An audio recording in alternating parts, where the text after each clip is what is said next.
Ready to roll. Get myself back up here and we ready to roll. All right, let's do it. Let's do it. Hey, welcome back to Draft Junkies with myself and Chris Just Joking. Today we're gonna circle back on the wide receivers, and we're gonna take a look at six wide receivers. Some you may know, some you may not know. Give you the pros and cons of each, and I'll let you guys kind of talk about them in the chat while we talk about them on the screen. And also, we're going to give you a little behind the scenes because we know everybody don't have PFF, but because you guys, bless me enough to be able to do that, I'm going to share what they put out about the guys we talked about with you guys. So we'll have our normal PowerPoint going. Then I'll show you what PFF says about them in their draft guide. And then that's how we're going to roll for these 4 coming weeks until the beast come out. Once the beast comes out, we're going to incorporate the beast into our show too. If you don't know what the beast is, it is a massive, and I got it on the floor. I may get it for me. I got last year's on the floor, and it's about that thick, if not smaller, but I mean bigger. But once we get into it, and I get Chris to talking about one of these receivers, I'm gonna reach down there and grab it so I can show you how thick the beast is. But and we're not talking about Megan Stallion. So let's. How you doing, Chris? Man, what's good on your end? I'm doing well, man. Happy to be here. Excited that this might be the last time we talk about wide receivers. Because I'm not a fan of the wide receiver class, but I do like these players that we're going to talk about today. Well, whether we circle back around the wide receivers or not, this will be the last time we talk about them. If we get back to wide receivers again, we'll do edge or O line or something that both of us, kind of want to talk about more because we ain't got very many weeks left. We got 3 weeks left, I think. Something like that. May Yeah, have to. we're I'm getting gonna put close to the my end. thing up. That's crazy. It's we got today one, so we got basically we could do 4 shows, including this one, because that'll be one right before the draft. But normally we don't do that one right before the draft because we kind of do the draft stuff. So we really got 3. We got today, the 9th, the 16th. And then, I'll be on for the draft, and hopefully you guys will come with me on the 24th. So For there's no sure. need to do the 23rd, 24th, and 25th. Yeah, I'll definitely be there. All right, so we got 3 shows left, including this one, the 2nd, 9th, and 16th, barring life start to life. So with that being said, man, let's dive on into it. Now add this to the stage. This is our first guy. This is Kyle Williams, wide receiver from Washington State, 5'11", 190, arm length 30 and 1/8, 10-yard split, 155, ran a 4.4 at the combine. The things that I like about him, yak. Once he get in his hands, he get busy. Has a great feel for zones. He can sit down and find open windows for the quarterback. Has a nice release package and the ability to start and stop again. Ooh, my bad. I'm watching the Okay. Mets, and the dude tried to pitch the ball and he failed. But the start and stopping again. He couldn't start and stop. But the thing I don't like about him, and I just stop with this one thing right here, because y'all know I love no block, no rock. He ain't very interested in blocking for nobody. But what do you like about Kyle Williams, Chris? Like you said, really nice release package coming off the line. Shows really good explosion and burst coming out of his breaks. In that regard, he kind of reminded me of Rashad Bateman, Mm, where Bateman kind of accelerates out of those breaks, and you see him earn that separation, and you kind of see that in Kyle Williams' game a little bit. I think he does a nice job of using pacing to kind of rock defenders to sleep in a little mm-hmm. bit and get them comfortable and thinking that they got his speed down. And then once they're comfortable in that, he's putting his foot down and accelerating. I really like the way that he does that, because a lot of guys who are fast, they don't really do that. They just know one speed. But Mm-hmm. him being able to vary that pace up, I think that does wonders for him and helps him get that separation. Like you said, when the ball is in his hands, natural playmaking ability Mm-hmm. just comes natural. He gets the ball, he turns into a runner right away.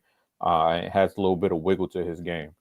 As far as what I didn't really like about him, and the list is not long, um, because I do like more about him than I don't like. Mm-hmm. Just his frame. He has a small frame, like 5'11", 190. Yep. 5'11", 190, and then you add on to the fact that has little arms, little Mm-hmm. hands, wingspan is tiny. It's like if he was short, it'll be all right. And if he was short with long arms, Be great. cool, fine, all right, whatever. but just less than desirable arm length, less than desirable hand size. That's that kind of limits that ceiling a little bit for me. But I do really like him, and Mhm. but I do think he needs to add some more strength as well, and fight through contact throughout the route, because I think you see him get a little bit caught up sometimes when defenders are able to get their hands on him. So needs to add a little bit more strength to his frame too. I agree. And you guys see the production on the screen. 3 years at UNLV, he caught 82 plus 35. That's what, 117, if I'm not mistaken. 117 balls, and correct you if my math wrong, I'm doing off the top of my head. At UNLV, and then came back and got 131 at Washington State. This is the first year he went over 1,000 yards. Last year he had, well, year before last, he had 842. So just fairly good yards per catch every year, and he's had production since he started playing, since 2020. Now, I don't know if he like redshirted or something in 19, but since he's actually been on the field, he's had a good amount of production for the 3 years at UNLV and the last 2 years at Washington State. The 2023, if I'm not mistaken, that was Cam Ward throwing to him. Is that right? Not last year, No, but the year before last. what? I'm not too sure, but you might be right. Yeah, I think you might be right. Didn't Cam Ward come from Washington State? I think so. Yeah. And so 2023, he would have been catching balls from Cam Ward. 2024, I don't know who they had. I think they had the backup from Mississippi State to go up there. I think I don't remember his name, but I think that's what it is. So now there's a little caveat to the directions I gave earlier. I talked about using the PFF draft guide and showing you what they said about him. Out of the 6 guys we got, this is the one guy they don't have in the draft on the draft thing or whatever. So we won't be showing you anything for him from PFF because for some reason they don't have it. And this is one of the receivers that I really like watching. So I was hoping they would have had him in there, but they didn't. So that's why we're not going to show you what PFF says about Kyle Williams. But any like parting words on Kyle?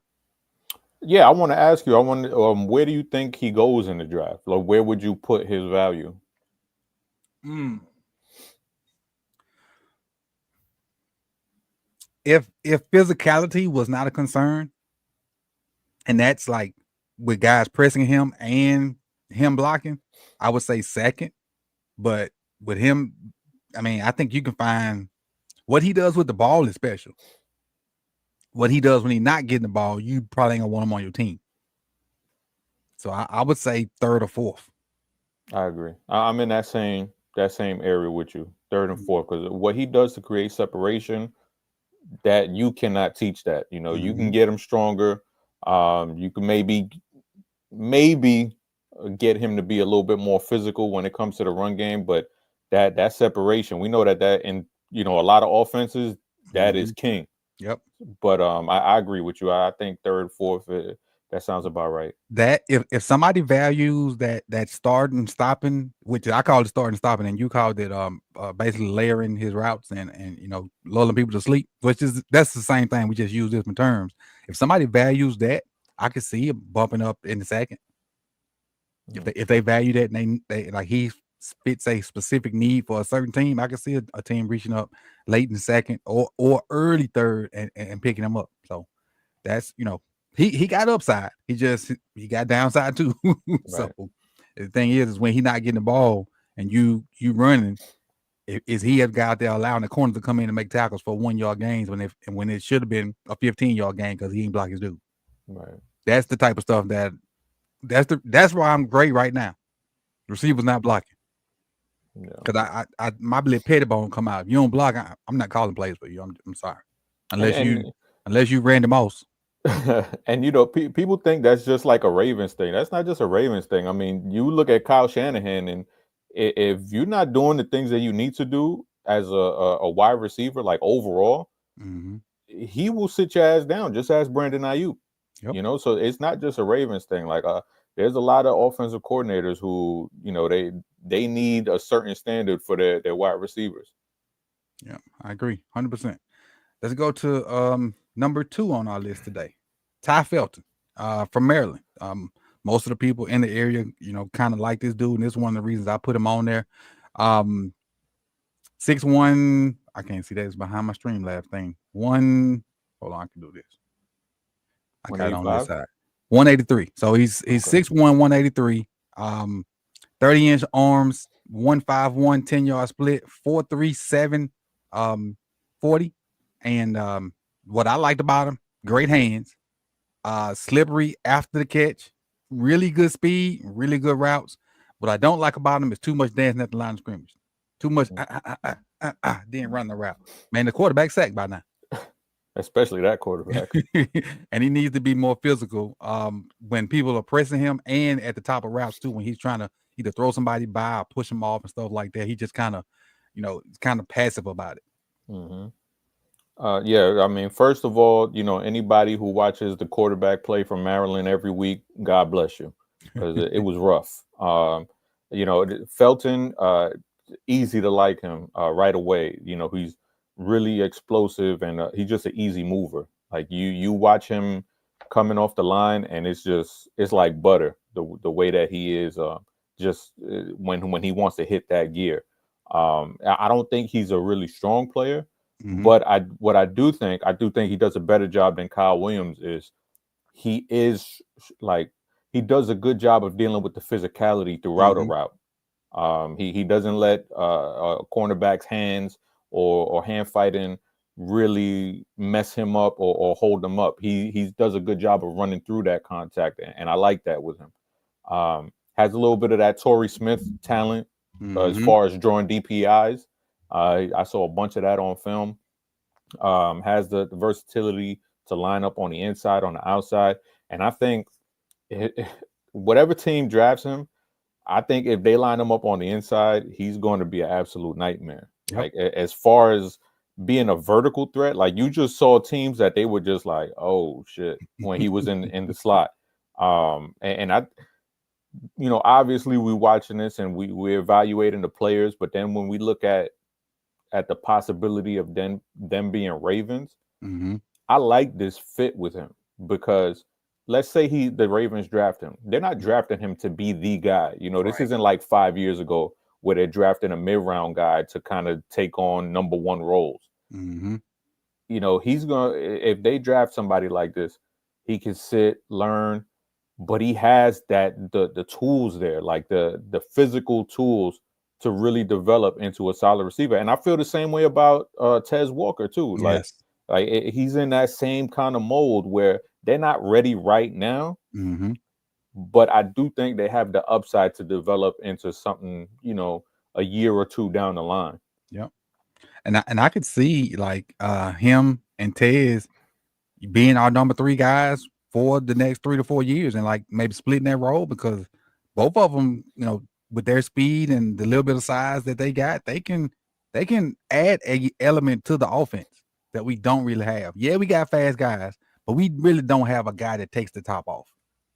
We really don't. Every now and then we can get, Bateman deep on some stuff that we schemed up, but we ain't got a guy that they put out there and like, oh, we gotta get a safety over top. Or the corner got to back up. We don't have that guy. And that guy don't have to have great hands. He just need to be fast and can catch a post or two to bag people up. And if we ever get a guy like that, you think the offense is good now. Wait till they don't have to face 7-8 man boxes. Or if they go with a 7-8 man box, all 3 of your receivers and your tight end can beat man coverage. And I think we scored a lot of points last year getting that situation. Yep, and I think you add guys like that who can give you that speed factor, and with him, he's 6'2". I didn't think he really played up to that height. I think he plays smaller than that. I don't think he has bad hands. You'll see some draft analysts say he has bad hands, but I don't think they're bad, but they're not the stickiest in the world. I think when there are throws that are outside of his frame, he can make difficult catches. But if you want him to play above the rim and snatch it off, maul somebody, snatch it over somebody's head, I don't think that's his game at all. But I do think his hands are pretty good, when there are throws that are away from his frame. Right. So just to explain this a little bit, and I'm not gonna read all this here because I'm just kind of let it roll, and you guys kind of see it and whatnot. And I probably should have put up that lit earlier, but I didn't. If you look at these dots, the closer the dots are to the right side, that's how better the player is. So if you see route running, and how many dots is it? 1, 2, 3, 4, 5, 6, 7, 8, 9. It's 10 dots. So the closer they are to 10, the better they are at it. That's what that means. That's the player traits. Now I will read the strengths and the player comp, and the rest of the stuff I'll just kind of scroll through it, and you guys can kind of see it while it's up there. But the strengths for him says good height and length for the position. And like you just said, Chris, I didn't realize because I watched it before I did like I put the PowerPoint stuff together, and I didn't think he was 6'1", 6'2", just by watching it. I would have gave him 5'11", maybe 6 feet. I didn't think he was that tall, but it has a great feel for soft spots in the zone, that's I did see that. Straight line speed is adequate for the NFL. Forced a lot of missed tackles after the catch in 2024. Weaknesses, weight profile makes him easier to tackle. Not much of a blocker due to weight, and y'all know him like that. Lacks short area explosiveness to be a great separator. But even they say that, he separated. Now, he probably didn't keep the separation, but to me, he separated. But not much nuances on his routes and releases, and that goes right into the previous point. Not a great separator. And the player comp form is Raheem Jarrett, and most of us know who that is. If I'm not mistaken, he's still with Tampa. It's funny because I got somebody else who kind of reminds me of Raheem Jarrett that we're gonna talk about. Okay. These are his best metrics, so to speak, was he was open, and these are not like this is percentile. These numbers are percentiles, not necessarily a certain number, percentile out of 100. So his best mark was he was open 80. He's in the 87 percentile of being open in out of the college guys. And then his best route this year, the most targets was a hitch, and the most receptions was a hitch. He had 293 yards on that, one touchdown with a 128.8 rating on a hitch. And screens, but I didn't really want to count screens. But hitches and screens. So basically, they was catching the ball, throwing it to him real quick, and then let him do what he do because they know he is pretty good yak wise. They knew what we saw on tape. Well, they knew before we did it in his own tape that he's a pretty good yak guy. Go ahead. Yeah, you can see that with the hitches. He those cornerbacks give him a lot of space, and they respect the hell out of that speed. So once he gets them moving backwards and he settles down and comes back to the ball, that's usually an easy completion. All right. So the next guy we have up, Kyron Lacey. And I laugh at that because let me tell you why Kyron is on here for me, Chris. Every time I watch somebody defensively versus LSU, Kyron jumps off the screen to me. Every time he do something to be like, bruh, if he didn't have his issues, he would not be talked about in those 6 and 7 rounds. And I'll go ahead and tell y'all before I even give you his measurements and stuff. Out of these 6 cats that we doing today, this dude the best to me. But he just got. I don't think he's mentally stable. But if he's thinking just football, this cat right here is dynamic. But what's it? 6'2", 213. Obviously didn't go to the combine because of the off the field stuff, so he don't have no combine numbers. But what I like about him, his releases, his routes, the aggression he attacks the ball with, and ball tracking. What I don't like about him is I don't know if you can trust him mentally, which is a issue. And then sitting down in zones, and then just finding those different windows and zones and whatnot. But and you see the production. It was 1 year production as well too. But what you think about Kyron? You know what's crazy? He came onto my radar last summer. Last summer because our little PFF stint that we had 2 summers ago. That was 2 summers ago. That was 2 summers ago. Yep. Holy shit! Damn. Time flying.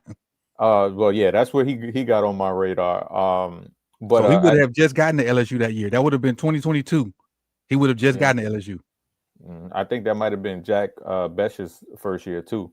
I think. But anyway, I like his ability to line up in multiple wide receiver spots. That's to me that's less of a learning curve that they'll have when they get into the league. Because if you have a guy who's just lining up on the left side of the formation, when he gets to the NFL, he's going to have to learn how to line up in the middle, to the left, right, everywhere. And he already has that in his bag. To me, the best spot for him would be as a power slot type of player. Mm-hmm. where because I don't think I don't think he's a good enough athlete to really threaten on the outside, but I think on the inside, I think he can do more just as far as threatening and taking advantage of cornerbacks who are usually smaller, aren't as good of athletes. I think he can do. I think he would do some damage there. He did run at the LSU pro day. Okay. The reports saying 4.5. You'll see some that say 4.6, but teams they're always going to take the one that's probably going to be the shortest time. So let's just say 4 or 5. Mm-hmm. Um, didn't have the best 20-yard shuttle. I think it was like a 4.43 or something like that, which isn't great for a wide receiver, but that's not his game. You know, his game is he's a bigger wide receiver, bigger body. I thought he did a good job of using his hands throughout the route. Mm-hmm. You know, a lot of times, you know, we just spoke about two guys who are, you know, more finesse in their route running. This dude, he likes to fight. You know, that's what we see D Hop. He made, you know, a killing fighting throughout the route, and that's what Mm-hmm. this guy does. He has late hands. He's able to like really just kind of do that vet move where it's OPI, but it's not visible OPI. And I like what college wide receivers who are able to do that and just get away with those nuances of the game where the ref can't see. Because at the NFL level, we know those guys are more physical. We know those guys are Mm-hmm. faster. So you're going to have to be physical throughout your routes. Um, I feel like sometimes movements within his route running, it could be a little inefficient, like where he's kind of flailing, kind of taking an extra step. I didn't see him like being as precise, like with a Kyle Williams, where Kyle Williams, it looked like he was getting to a spot, he was breaking, and he was able to just move with fluidity to where Mm-hmm. he wanted to go. With Kyron, obviously he's bigger, so you kind of see him lumber a little bit out of those breaks. But I like the flexibility that he has in the catch radius, where there's whether it's a pass that's at his toes, a pass over his head. I like the flexibility that he showed and able to get those passes that weren't quite on point. What a thing like this, Kyron, he ain't test well enough to be considered a top tier wide receiver. But when you look at just the tape, that more awesome. He played faster than he ran on a pro day. He changed directions better than he looked at the pro day. When you look at the tape, he's only thing that really I dislike is what you talked about right at the end when he tried to run stop routes. I think I even put that on the thing when he tried to run stop routes where he got to come back. It Mm-hmm. takes him longer to slow down. So instead of pop, pop and turn around, he then turn around. It take him a Right. couple extra steps to decelerate and then come back. Whereas the elite guys gonna hit that in 1 or 2 steps and then be coming back to the quarterback. But as far as ball tracking and not being scared and not being punked and he do get it. But this is what PFF says about him. Long arms for wide catch radius, consistently extends his hands to get the ball in the air. Long, smooth strides at top speed, shows good footwork near the sideline. I got a come for you too. That's why I didn't say it yet. Can false step when Okay. releasing off the line of scrimmage. Slower to accelerate out of his release. Long speed won't put fear in NFL DBs' hearts, but the routes will, and must eliminate drops moving forward. Now he do have drops, but my comp is George Pickens Okay. because of the ability to make the contested catches and the ability to want to be physical, and he's sneaky faster than you think. George is a better receiver. I'm not saying he's equal to George, but that's who he reminds me of when I see him. And you see, they got Ruben Randall. What do you think about So with him, like I said, I think I like him more on the inside. I kind of saw like a little bit of Jalen Polk in his game, him? like a little bit of that to his game, and I like Jalen Polk last year, and something I didn't mention with Lacey is out of the guys that we're speaking about, he's a willing blocker. Like he's not devastating to anything. He's not a guy who's going to be a top tier blocker as a wide receiver, like a Jawan Jennings or something like that. But you said the mental part of the game with him. Mm-hmm. And when it's guys like that, you kind of like, is he going to block? Is he going to give his all? And he does block. Like, he Mm-hmm. does his thing when he has to, and he's trying to open up lanes for for his teammates. So I like that blocking side of the game. So I don't know, man. It's going to be interesting to see what happens with him and that whole hit and run case. Mm-hmm. Where somebody passed away that that he got into an accident with or he hit. So it's maybe he goes undrafted. We'll see, because I remember maybe like 10 years ago with remember Lyle Collins, the LSU tackle. Mm-hmm. He had some murder thing that was going on during the draft, and he went undrafted, I believe. So, Yep. it could be a similar situation unless there's some kind of clarity with that. Yeah. The last I heard was he was around it and he swerved, but he didn't hit the person. But that's allegedly. Mm, So but I don't know. Like, don't take my word and run with it. That's the last thing I read about it, and that was probably 2 months ago, maybe even 3 months ago. So I ain't heard nothing lately about it. But I know that's on everybody's radar as to why he ain't talked about that much. But you see, right. he's in a high percentile reception grade versus zone coverage, open target, and then separation versus single coverage. He's in a very high percentile on that. As far as his best routes, his most productive routes, a hitch for him as well. Folks just don't want to get ran by, so he'll take a hitch and make a guy miss, or just try to run through a guy and go from there. But he in the LSU, excuse me, even though LSU, oh yeah, that's what I'm talking about, Pete. My bad, I'm sorry. I'm talking about Yeah. Pete. Go deep, Pete. But Your Mets. yeah, well, our Mets, me and your daughter's Mets. That's right. Hold on. We better win. Hold on, Chris. I just saw something. Somebody say they made me as a coach. And he said, hey, we better win, baby. Pictures. You got to send pictures of that. Hey, we better win. You can't on the NCAA. You can have like 3 hairstyles and 1 outfit. They get you 2 shirts and the same pair of pants. But this is Kyron's. His what he was successful with and whatnot, and 18 catches on hitches out of 22 targets. And the next best thing is crossing routes. But yeah, I mean, if you've seen highlights, you know how explosive he is, and you know how crazy he is too. I want to use another word, but it ain't politically correct. But you've seen his celebrations and whatnot, and which is what he got in trouble for before the thing. So he's a nutcase, but he can play some darn football. And I put this on here not necessarily for the Ravens, but because he just kept standing out to me every time I watched somebody else, against LSU. When I was trying to, evaluate other people, what he was doing to the DBs was just, I had to put him on here. I mean, when we were talking about Shamar Stewart and Nick Scorton, you brought him up. So you had your eye on him for a few weeks now. Yeah. All right. Next dude on our list,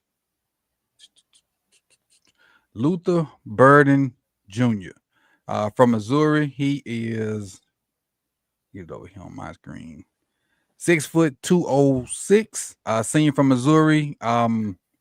31 and 1/4 inch arms, 154 split, 10-yard split, 4.4 140.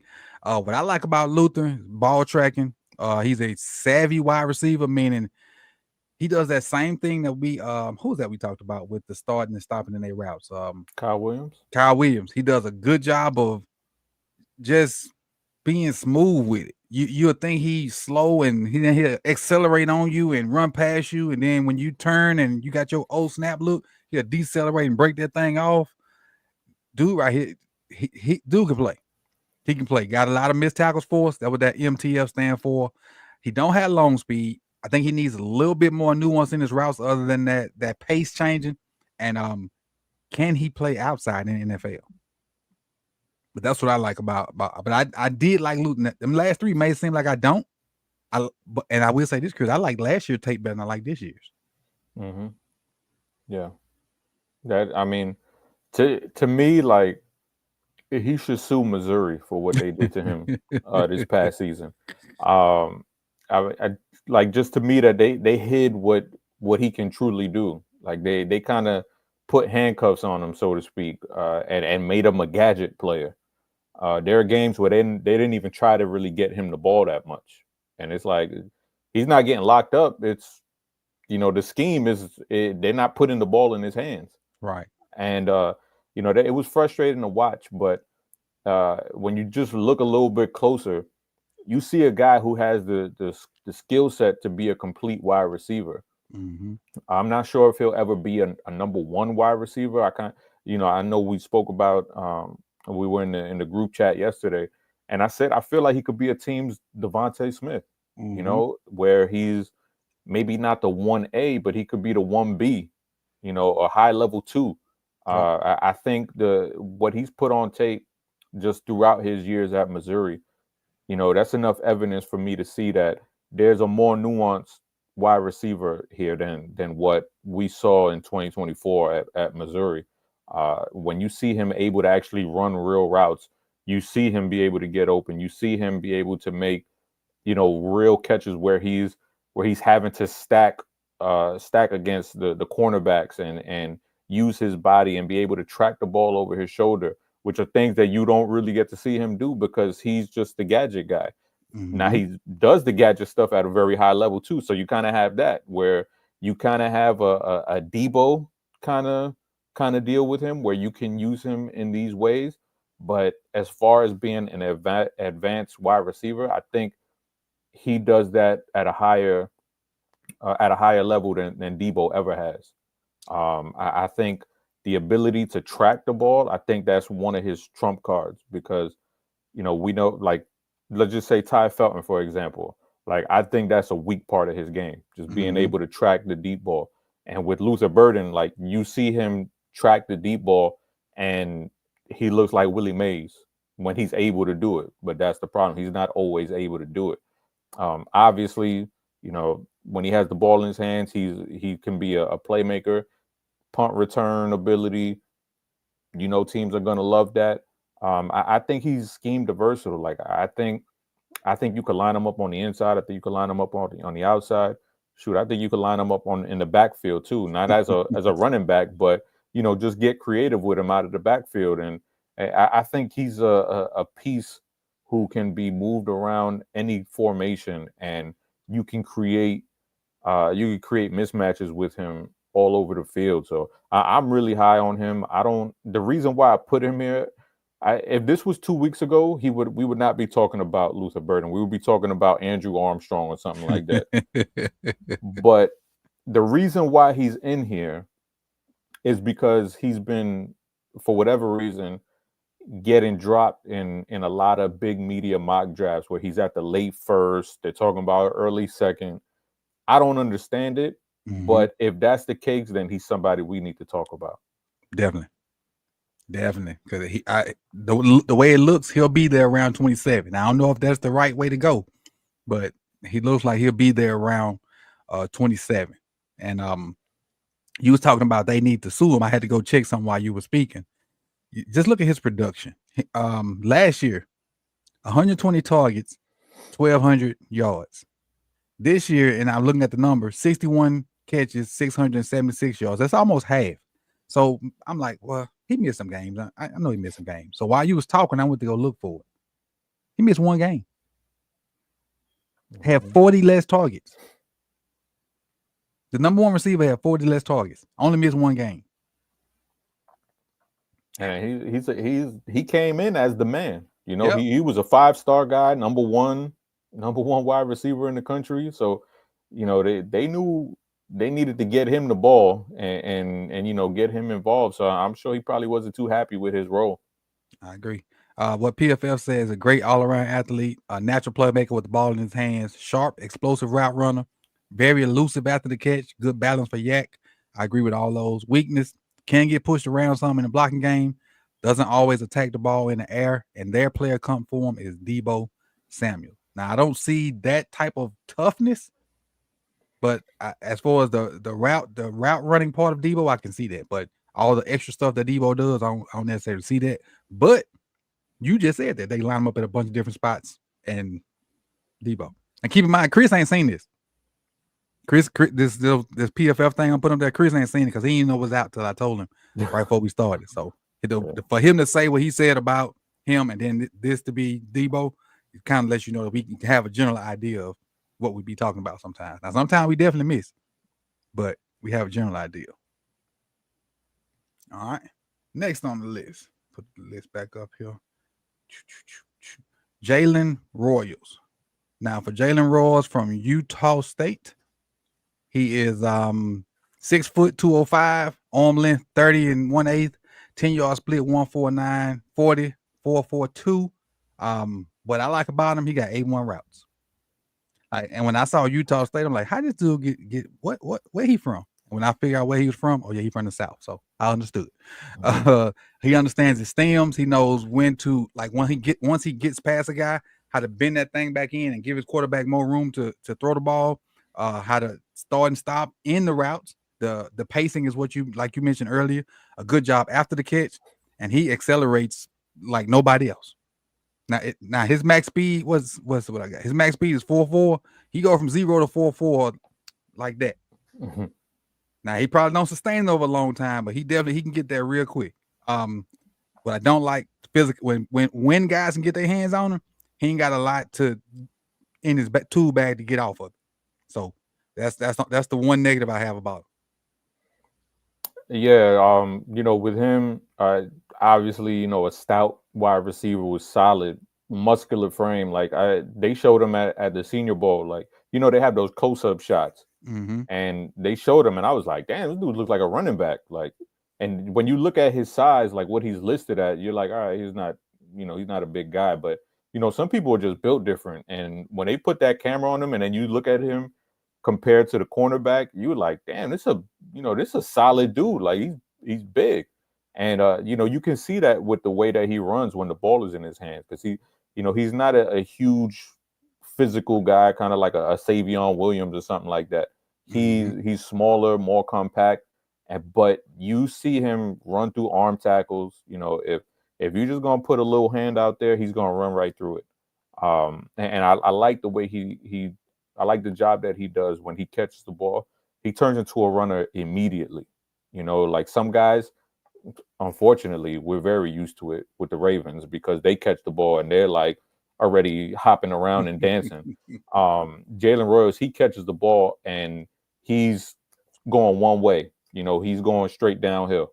And I love that he just turns into a runner right away. And to me, I don't think he's like overly explosive. I think he has good long speed, but I didn't see a particularly explosive guy, like kind of like what we spoke about with Kyle Williams, where you see Kyle Williams put his foot in the dirt and then he just accelerates.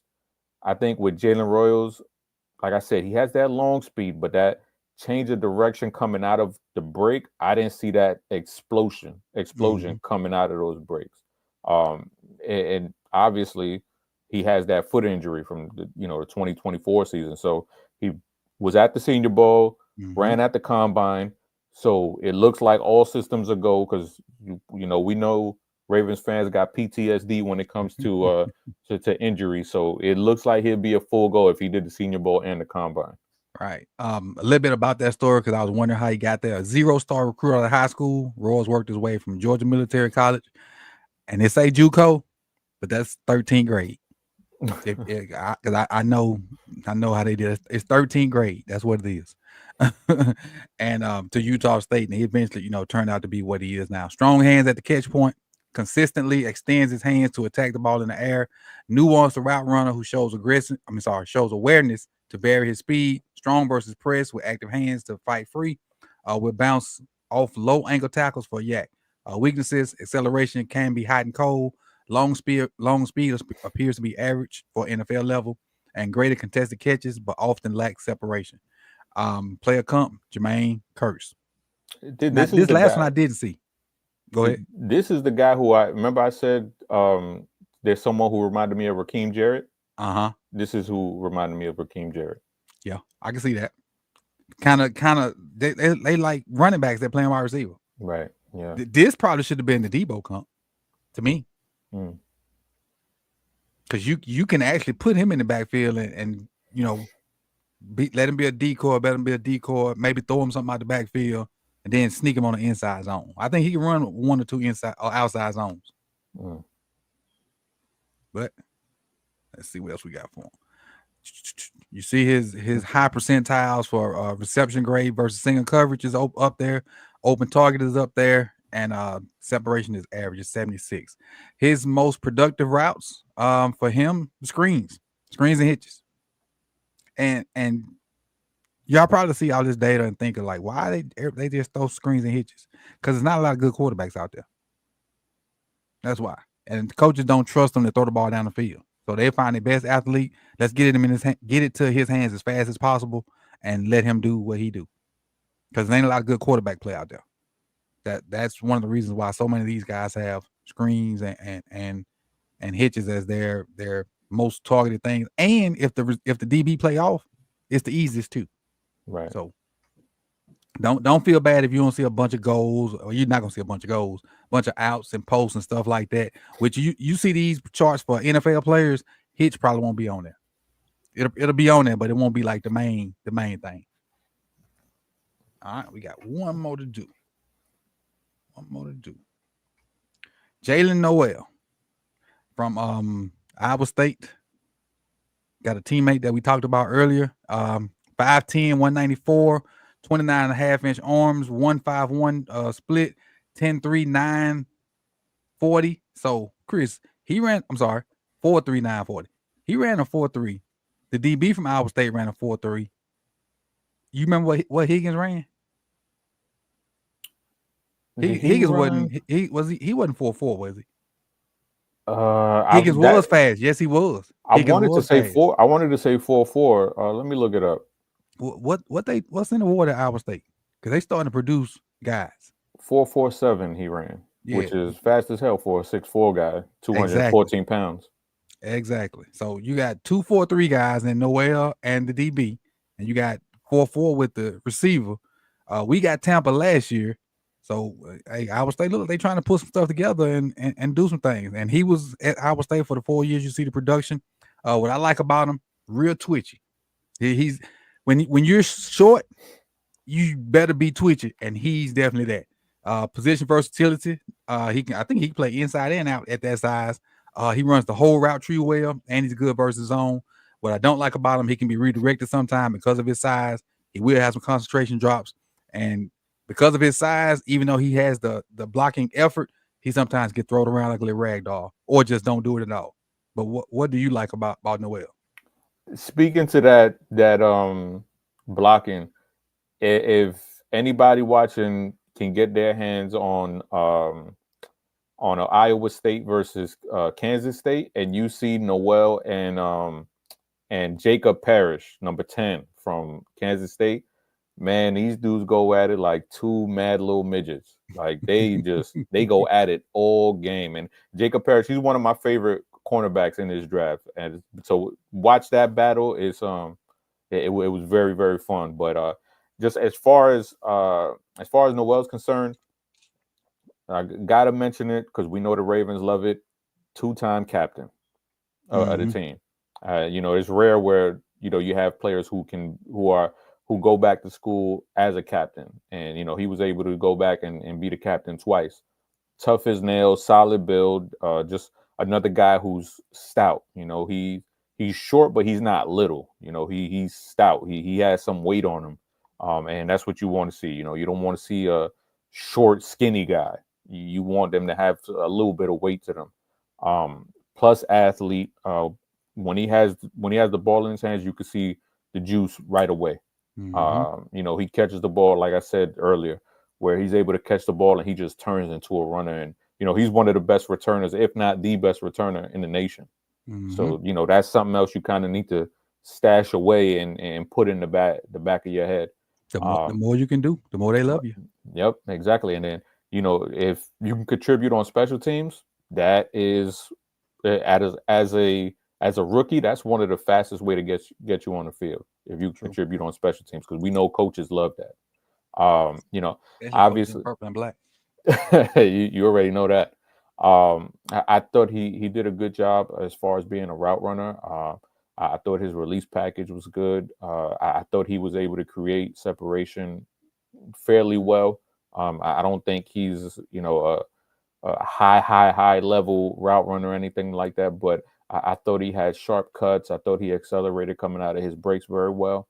I thought he had good pacing, like you mentioned, able to kind of, I don't want to say, I don't want to use the same words as I did with Kyle Williams, but he kind of has that to his game as well, where he's able to pace through it and put those DBs to sleep, and then just really hit that that turbo button on them and get that separation. But he's a It's the fun player, term is tough to find a different word because it's the same thing. right? And even though it may look different, it's still one may start off slow and speed up and slow down. The other one may start off fast, or if one dude just be like running half speed and then out of his break he'll go full speed. It's multiple ways to pace, but it's still it's the same word. And if they and pacing ain't one of them things that you can coach into. They gotta understand Right. what the other people are trying to do to them first. You can't just go out there and pace a press corner. Right. you're gonna be on the sideline somewhere dump. You gotta get a feel for what your body can do. And as long as you can get to point A at a certain time, you can work with pace and whatnot. And some people just can't do it. They gotta run full speed.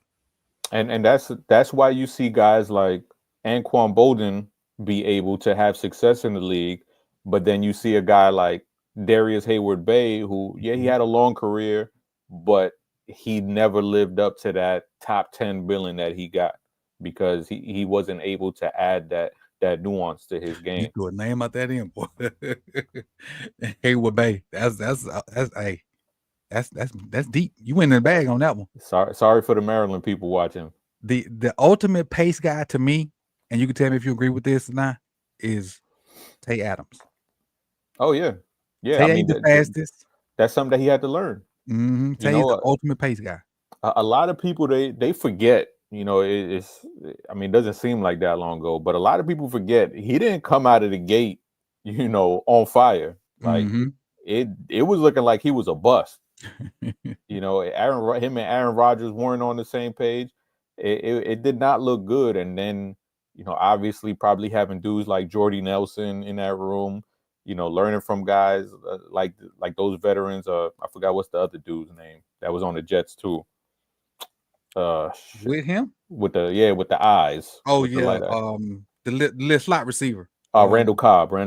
Yes. Learning from those guys obviously probably helped him learn those tricks of the trade, but that's another guy too, who's not the fastest dude in the world, but when you're able to develop those small little details as far as body movements, using the speed that you do have, that makes a world of difference.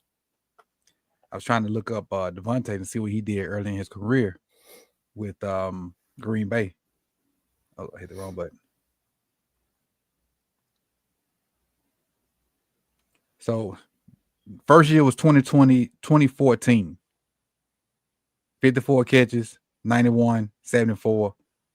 And that ain't bad for your first 4 seasons. But then after that, everything after that was 100 catches. I'm going to tell this year.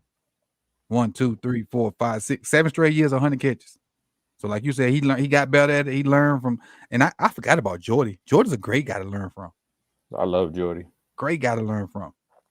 But it could happen. It's just some develop faster than others. What PFF has about him: compact build makes him powerful through contact, control, explosive short area movements, shows an understanding of nuanced releases, quick and precise footwork.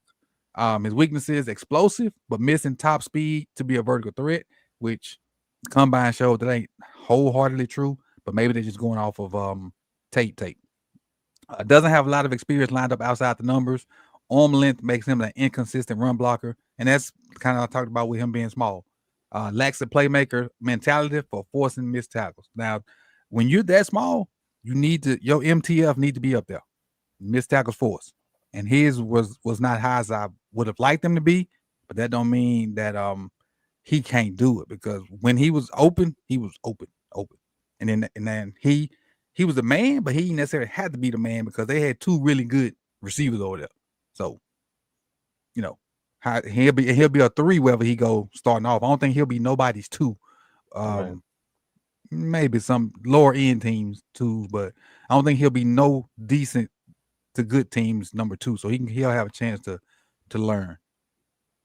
Let's see. I mean, I'm gonna assume his stuff gonna be hitch and look at that open target, 98 percentile. Hmm. Separation versus single coverage, 89 percentile. Receptions versus single coverage, 80 percentile. Let's see. Hitch. Oh, out. Out is his best. Quick out. Hmm. He got 19 targets on the quick out, 12 catches, 102 yards. His most yardage came on goals, which is obvious. Because that's that's your 9 ball. And then pretty good on slants too. So now we see a little difference than Hitch and screen. He only got 7 screens, which is a good thing, meaning they throw the ball down the field a little bit, even though I think their quarterback was bad too. Our State quarterback was trash. But he got 2 receivers about to get drafted, which is crazy. That'll help. Which is crazy. I'm gonna scroll right here because I saw this name being thrown around in the chat box real quick. This is Caden Prather, and since we're not going back to wide receivers, I'm gonna just sneak this in. He went to Maryland as well, so this is the other name they was talking about. He's 6'3", 210.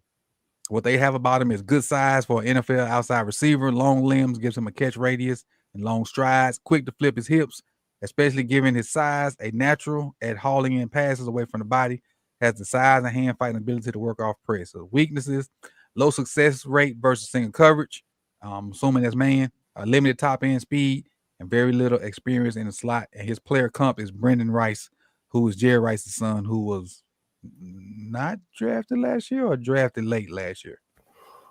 I'm not sure he was drafted. Yeah. I know he got picked up, but I don't remember if he was drafted or whatnot. But Brendan his last year at USC looked okay. I thought he would at least get drafted, but as far as Caden, what they throw him, you hitches again, 21 hitches and go balls. So he feasts the famine. The Chargers drafted him in the 7th round. Okay. Whatever that's worth. Got it. Probably should have went undrafted. If I got to go in 7, let me go undrafted so I can pick where I go. Well, that's probably a good spot for him anyway. Yeah, I can look in. Yeah, because I remember them saying, I was thinking he was probably going to replace Mike Williams. Yeah, so I remember that now. But hitch routes for him, go routes. So either running hitches or goals. And I don't know like the nuance of Maryland offense because I ain't watch it that much. So I don't know how they now. What I do know is, and I saw somebody mention Thornton too, since we're not going back to quarterbacks. It's hard to evaluate Thornton when that half crazy offense Tennessee run. I know he's fast, I know he's tall, but you don't see a whole tree. And it's a lot of guys like that. Like, speed is the cleavage of wide receivers. Like it looks good, but is it practical? I mean, a lot of people wanted, and then obviously this is not helmet scouting, but a lot of people wanted Jalen Hyatt. Mm-hmm. And I like Jalen Hyatt, but Jalen Hyatt is the reason I'm so skeptical now because I was big on Jalen, and boy was I wrong. Yeah, and it obviously different players, but when you lack that, we spoke about it just a couple minutes ago, that nuance. You can be big, you can be fast, but that doesn't equal good player. You know what? I was trying to see. I was going to throw him up there, but I don't think he's on here either. So PFF just must say forgetting on some good players. That looks like a short list of wide receivers. Well, it's in 2. It's broken 2. No, I'm saying like because you even scroll down and it looks like a short list for it to be PFF. That's 9. 10, 11, 12, 13, 14, 15, 16, 17, 18, 19, 20, 21, 22, 23, 24. They got 24. I mean, that's pretty short for a big company like that. I mean, there's individuals who got more than listed, more wide receivers listed than that. Right. But so ladies and gentlemen, that is the wide receiver class that we're going to discuss. That's why I threw those extra guys in there because we're not going to talk about wide receivers in general. Go ahead. For people who didn't see the first wide receiver video, go check that out. We did that a few weeks ago. Mm-hmm.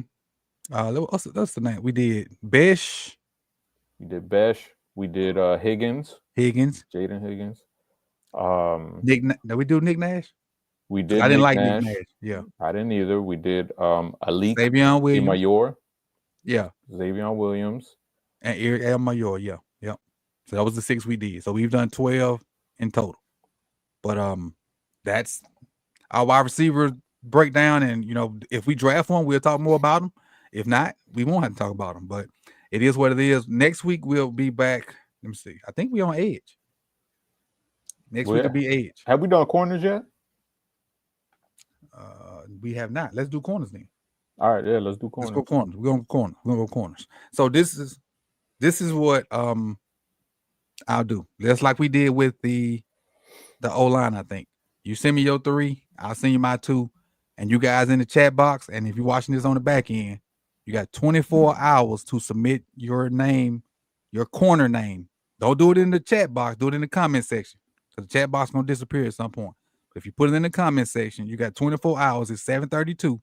At 7:30 tomorrow, I'll see how many, do like a tally, and whoever is the highest cornerback that me and Chris did not pick, that's who I'll add as the 6th corner. And that way it gives you guys a chance to be a part of the show. So follow directions in the comment section. Put a corner that you want to see us talk about next week. And keep in mind, this will be the only corner show. So it ain't got to be like a sleeper. Whoever you feel like you want to hear us talk about, put it in the comment section. You got 24 hours starting now. So at 7:30, I'll figure that out. But in the meanwhile, I appreciate you, Chris, for joining us. I appreciate you guys in the chat box for having me, coming and hanging out. You got any closing words? Keep it tight. Peace out. Oh, we got something in the works too. Soon. Oh yeah. On their side, but we'll let you know more details when we get that worked out. So I appreciate y'all, man. Peace and love. Peace.